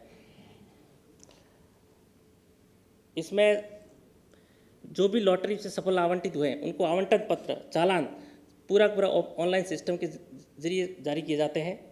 तो इस एक तरीके से इसमें पूरी तरीके से किसी प्रकार की कोई मानवीय त्रुटि और पूरी तरीके से ट्रांसपेरेंस हमारा ये सिस्टम है जिसमें किसी प्रकार का कोई एलिगेशन होने की संभावना नहीं होती सर।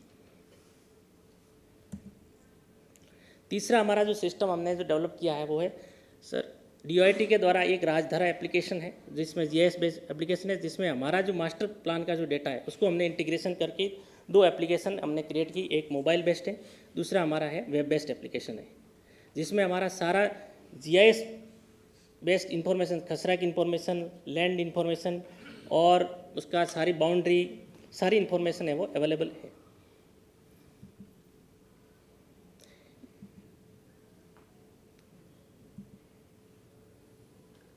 इस तरीके से हम देख सकते हैं कैसे एक्सेस करना है वो।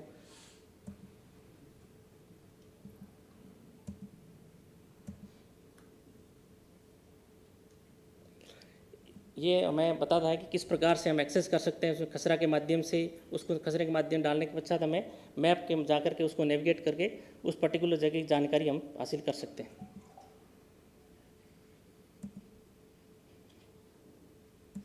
दूसरी एप्लीकेशन है गूगल बेस्ड इंटीग्रेशन, जिसमें मास्टर प्लान को हमने गूगल का मैप है उसके साथ इंटीग्रेशन किया, जिसमें हमारा मास्टर प्लान का सारा डेटा अवेलेबल है। कोई भी इन्वेस्टर हो चाहे कोई भी सिटीजन हो इस एप्लीकेशन को QR कोड के माध्यम से एक्सेस कर सकता है। तो उस पर्टिकुलर खसरे की जानकारी, पर्टिकुलर लैंड की जानकारी, उसका लैंड यूज़, उसकी बाउंड्री पता कर सकते हैं। इसमें नहीं तो इसमें क्या होता था कि ट्रेडिशनल वे में सर कि लोगों को बार बार ऑफिस में आना पड़ता था और इसकी खसरे की जानकारी, उसका लैंड यूज जानकारी, लेकिन इस एप्लीकेशन के माध्यम से लोगों को घर बैठे सारी सुविधाएं प्राप्त हो रही है। ये इसका यूज़र इंटरफेस है। अभी तक सर लोगों ने लगभग 1,06,000 लोगों ने इस एप्लीकेशन को यूज़ किया है सर। एक जानकारी सर देना चाहूँगा, जैसे जोधपुर हो गया, अपने बीकानेर हो गया, बीकानेर डेवलपमेंट अथॉरिटी, जैसलमेर में वर्क किए जहाँ पे बहुत बड़े बड़े लैंड पार्सल है और ये सोलर रिच डिस्ट्रिक्ट है। बहुत ज़्यादा सूर्य की किरण पर स्क्वायर मीटर में वहाँ पे आते हैं, दुनिया के सबसे ज़्यादा में से एक है। तो अगर कोई एंटरप्रेन्योर, कोई इंडस्ट्रियलिस्ट को जगह चाहिए, वैकेंट लैंड कहाँ पे है, तो इस पोर्टल के माध्यम से वो इनकम्बरेंस फ्री, लिटिगेशन फ्री और ऐसे जगह जहाँ पे वो अपना इंडस्ट्री सोलर पार्क लगा सकते हैं, वो देख सकते हैं और इसका फ़ायदा वो डायरेक्टली ले सकते हैं बिना किसी थर्ड पार्टी से पूछे। हमारा ये लैंड बैंक है और यहाँ पे हम अप्लाई करना चाहते हैं सोलर पार्क लगाने के लिए, जहाँ पे पानी, बिजली की व्यवस्था हो और सारे सड़क की अप्रोच रोड हो। इसमें एक्सेस रोड भी दिखाता है जी सर कि आप सैटेलाइट इमेजरी को इसमें लिंक किए हैं, सैटेलाइट के डेटा लिए हैं, आपने GIS के मास्टर प्लान को लिए हैं। ये मास्टर प्लान एक लीगल डॉक्यूमेंट है और वहाँ पे आपको पता लग जाता है कि लैंड यूज क्या अनुमत है, क्या परमिटेड लैंड यूज है। इसलिए कोई आपको अगर गाइड करने की कोशिश करते हैं कि नहीं नहीं आप तो वहाँ पे सोलर पार्क कैसे लगाओगे, वहाँ पे तो लैंड यूज दूसरा है, रेजिडेंशियल है या कमर्शियल है। नहीं, वो already GIS based master plan का खासियत ये है कि हमने अपने डेटाबेस को ही कस्टमाइज आपके लिए किया है कि कहाँ पे इंडस्ट्री आएगी, कहाँ पे मोटेल्स आएंगे, कहाँ पे रिसोर्ट्स आएंगे, कहाँ पे जो है आप कमर्शियल कॉम्प्लेक्स ला सकते हैं। तो ये इसका खासियत है। Thank you sir. नेक्स्ट हमारा जो पोर्टल हमने डेवलप किया है वो डेटा स्कैनिंग एंड डिजिटलाइजेशन। ये एक ऐसा पोर्टल है जिसमें जोड़ा की जो भी रिकॉर्ड है उसको हमने ऑनलाइन किया है, उसको पब्लिकली एक्सेस भी दिया जाएगा।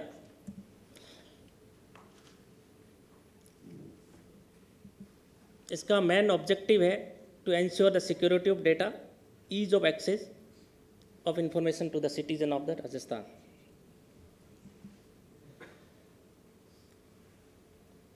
इसमें अभी तक हमारा जो जोड़ा के दर एनालिसिस करके हमने 2,33,00,000 रिकॉर्ड को हमने स्कैन करके इसको रिकॉर्ड को सेव कर दिया हमारे, और 4 लाख फाइल्स को हमने स्कैन करके हमारा डेटाबेस हमने बनाया।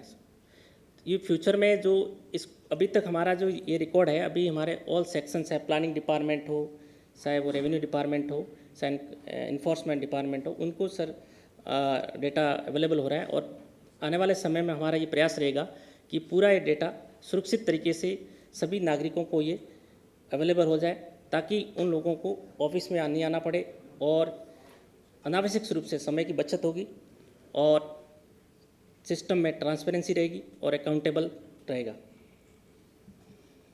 ये हमारा पोर्टल है, जिसे लॉगिन करके इस तरीके से ये यूज़र इंटरफेस हमने क्रिएट किया है, जिसमें अलग अलग सेक्शन वाइज सारा रिकॉर्ड ऑनलाइन अवेलेबल है। और इसमें हमने एक सर्चिंग टूल डाला गया, जिसमें कोई भी व्यक्ति अपने प्लॉट के बारे में, अपने खसरे के बारे में कहीं से भी जानकारी हासिल कर सकता है। और उसके बाद सारे फाइल इसमें हमने सेव कर रखी है, और वो रिकॉर्ड विथ टाइम स्टैम्प और डिजिटल साइन होकर के नागरिकों को प्राप्त होगा। तो उन्हें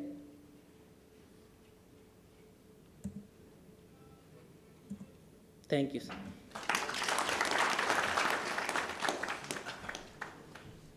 अभी सर माननीय मंत्री महोदय का आपने सुना होगा कि पूरे जो ऐसे अभिनव प्रयोग आईटी सेक्टर में, डिजिटल सेक्टर में किया जा रहा है, जोड़ा में, जेडीए में, भीलवाड़ा में, ऐसे हमारे 20 प्राधिकरण है पूरे राजस्थान में हाउसिंग बोर्ड को मिला।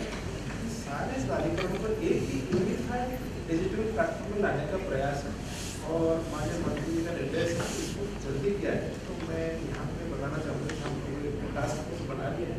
टास्क फोर्स का प्रेजेंटेशन लगभग 3 बार हो चुकी है, और इसको मैं समझता हूँ सर इसी वित्तीय वर्ष फाइनेंशियल ईयर मार्च से पहले आपके द्वारा इसका इनॉग्रेशन कराया।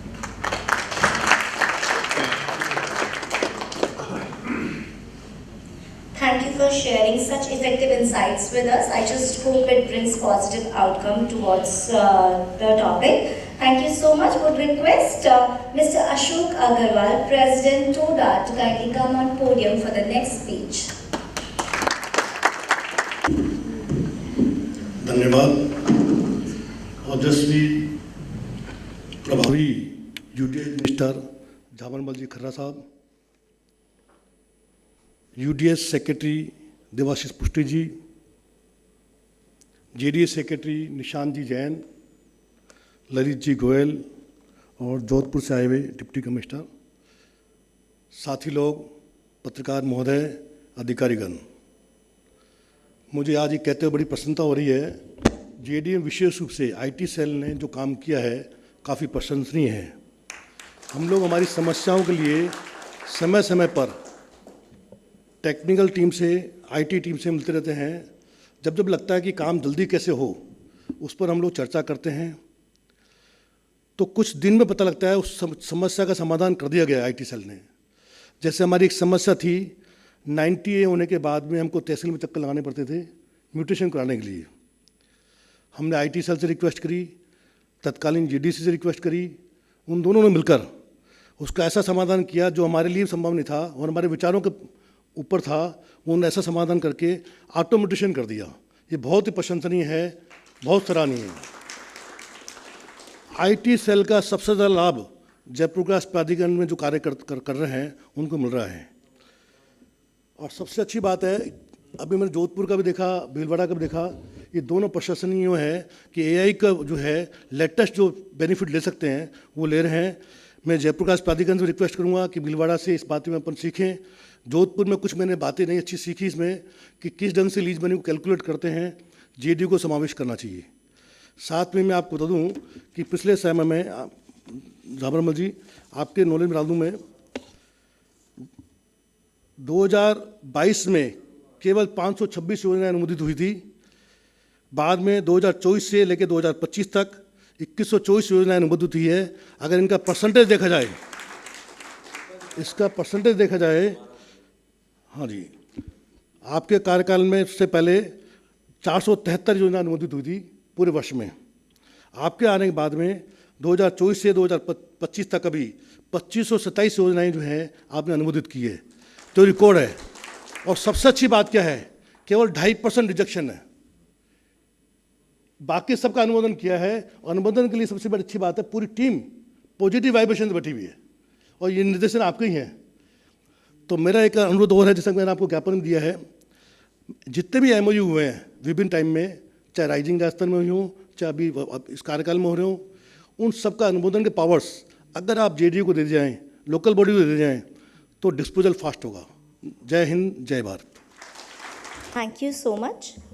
अब मैं पोडियम पर आमंत्रित करना चाहूँगी अनिल जी गुप्ता, एग्जीक्यूटिव प्रेसिडेंट क्रेडाई। परम सम्माननीय मंत्री महोदय, हमारे प्रिंसिपल सेक्रेटरी UDH प्रस्टी साहब, सेक्रेटरी JDA निशांत जैन साहब, ललित गोयल साहब सेक्रेटरी भिवाड़ी, वो सेक्रेटरी भीलवाड़ा, UIT भीलवाड़ा, और जोधपुर से पधारे अधिकारी, मैं एक बात कहना चाहता हूँ कि पिछले 2 साल में अभूतपूर्व काम हुआ है JDA में, और रिजेक्शन की दर जो भाई साहब ने अभी बताया, अशोक अग्रवाल जी ने, बहुत कम। जो पिछली हमारी JDC महोदया थीं, उनका बहुत पॉजिटिव वर्किंग था और जहाँ तक संभव होता था वो काम करने का प्रयास करती थीं। और ये जो AI का जो समावेश अभी भीलवाड़ा वालों ने बताया, वो हमें जयपुर में भी करना चाहिए। जयपुर में खड्डों की, सड़क की दुर्व्यवस्था नगर निगम क्षेत्र में तो बहुत ज़्यादा है। मुझे ये कहना चाहिए कि नगर निगम का तो ये 2 निगम थे, उस समय तो बहुत ही ख़राब हाल था, हेरिटेज में तो कोई काम ही नहीं होता था।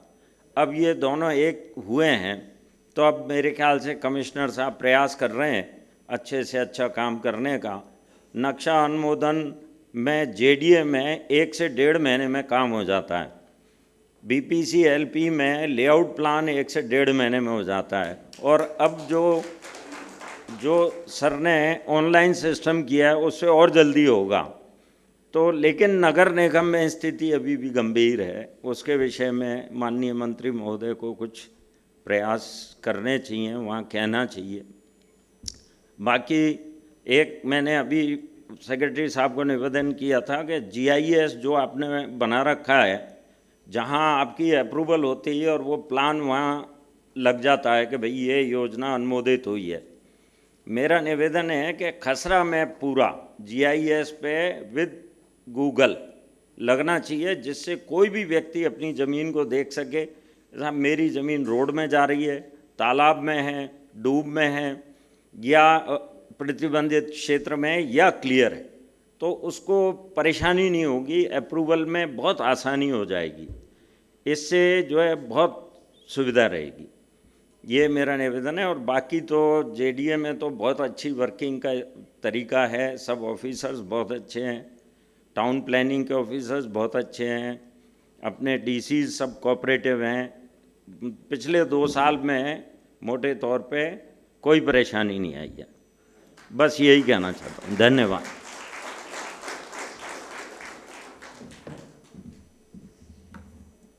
बहुत बहुत धन्यवाद।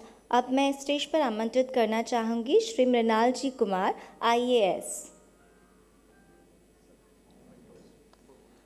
I would request you to kindly felicitate our all the panelists presented on stage. I would request you to first felicitate our guest of honor, Jhabbar Singh Ji Kharra, Minister of State for Urban Development and Self-Governance. A huge round of applause. Let's witness this felicitation ceremony with a huge round of applause.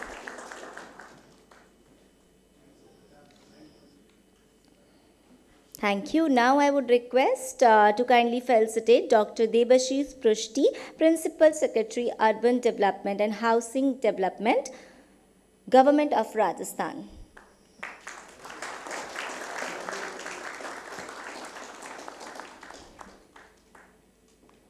Now I would request you to kindly felicitate Mr. Nishan Jain, IAS Secretary, JDA.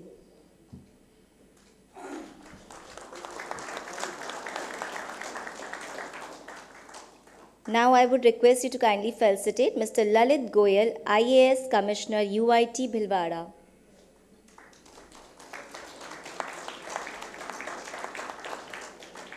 Now I would request you to kindly felicitate Mr. Anil Gupta, Executive President, CREDAI.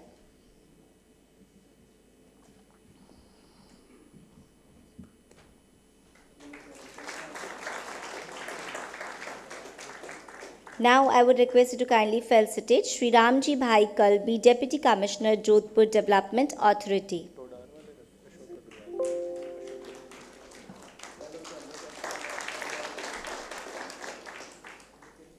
Now I would request you to kindly felicitate Shri Ashokji Agarwal, President, Todar.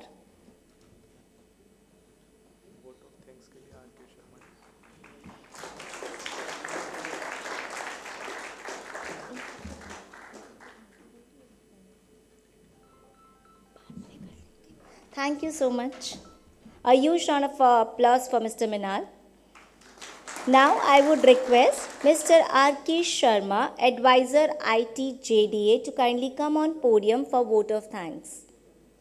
सर्वप्रथम माननीय मंत्री महोदय urban development and housing and local self government Shri Jabar Singh Kharra ji, honourable principal secretary UDH doctor Debashish Prushti sir, सचिव जयपुर विकास प्राधिकरण Shri Nishant Jain ji, secretary UIT Bhilwara Shri Lalit ji, deputy commissioner जोड़ा श्री रामजी भाई कलबी जी, आप सभी का विशेष रूप से धन्यवाद जिनके मार्गदर्शन से सत्र की गरिमा बढ़ी। श्री अशोक अग्रवाल जी, प्रेसिडेंट टोडार, एवं श्री अनिल गुप्ता जी, एग्जीक्यूटिव प्रेसिडेंट क्रेडाई का धन्यवाद जिन्होंने सार्वजनिक एवं निजी सहभागिता पर मूल्यवान सुझाव दिए। यूसीएमए के प्रेसिडेंट श्री संजय खंडेलवाल एवं अन्य सदस्य जो आज के इस आयोजन में जिन्होंने आज के आयोजन में भाग लिया, उन सभी का मैं आभार व्यक्त करता हूं। DOITNC, iStart, टाई राजस्थान, आयोजन समिति, तकनीकी टीम और सभी सहयोगी विभागों के प्रयासों के लिए बहुत बहुत आभार। यहाँ विराजमान समस्त श्रोता और मीडिया प्रतिनिधियों की सक्रिय सहभागिता के लिए धन्यवाद, जिससे आज का कार्यक्रम और भी समृद्ध हुआ। आप सभी को बहुत बहुत धन्यवाद। सबको नमस्कार। जय हिंद, जय भारत।